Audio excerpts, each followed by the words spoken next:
در صدق اللہ العظیم. جزاک اللہ. جی نعت کون پڑھنا چاہے گا؟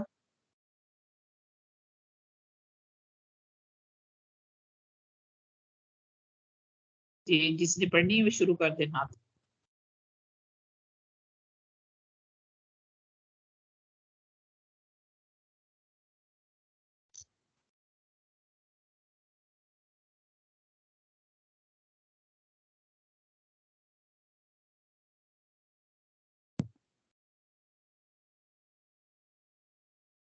کوئی نعت نہیں پڑھنا چاہے گا؟ یمنا آپ شروع کریں.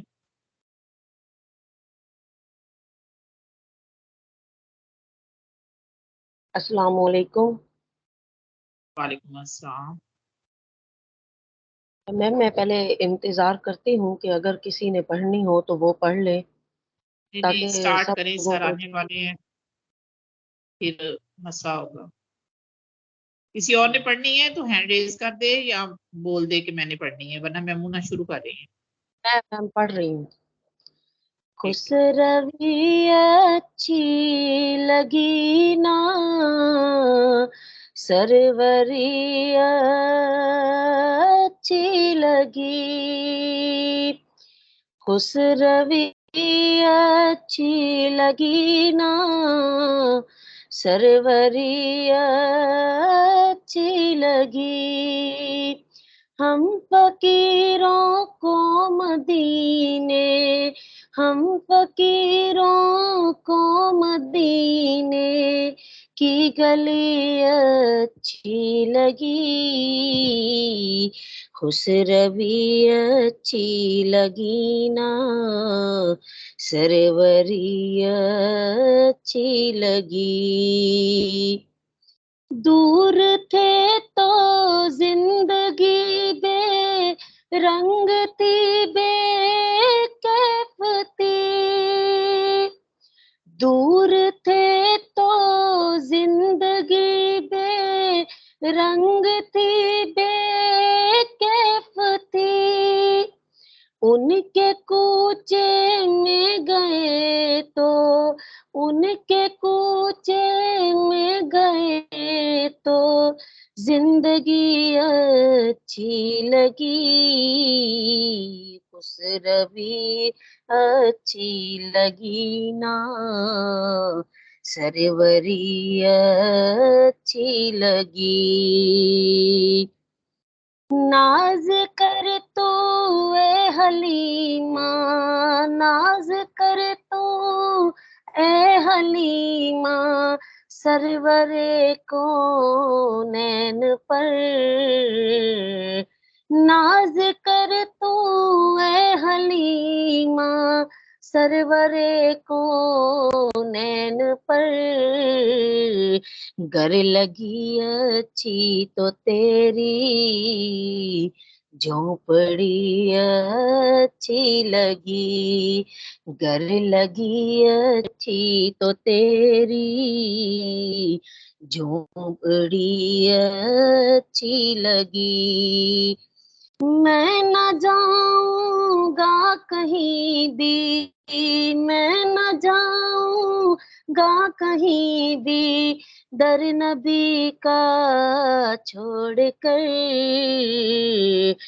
میں نہ جاؤں گا کہیں بھی در نبی کا چھوڑ کر مجھ کو کوئے مصطفیٰ کی چاکری اچھی لگی مجھ کو کوئے مصطفیٰ کی چاکری اچھی لگی